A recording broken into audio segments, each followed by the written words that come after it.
Tara je osoba poput jedne od nas. U samokritici položila za crni pojas. Pati od sindroma nedovoljno dobra. Tiranka svog unutarnjeg trebam i moram. Ne oprašta si pogreške, uspjehe uspješno ignorira. Perfekcionizam doktorirala, svaki detalj analizira.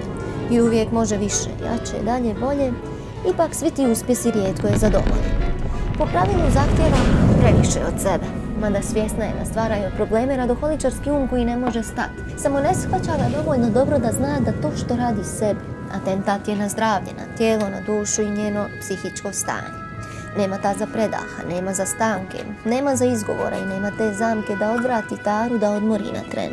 Uzme si zraka i pročita si refren. Vrijedim jer jesam bez obzira na sve i kad ide mi od ruke i kad posve zakažem. Vrijedim i onda kad se ne sviđam baš svima.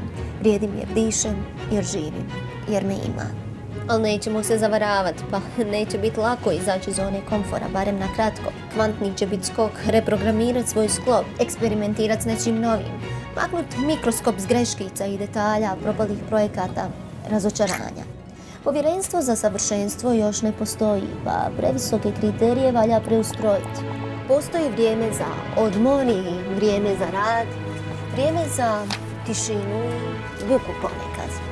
Nekad je vrijeme za slušat, nekad za govorit, nekad ćeš požurit, nekad usporit. Ali vrijediš jer jesi, bez obzira na sve.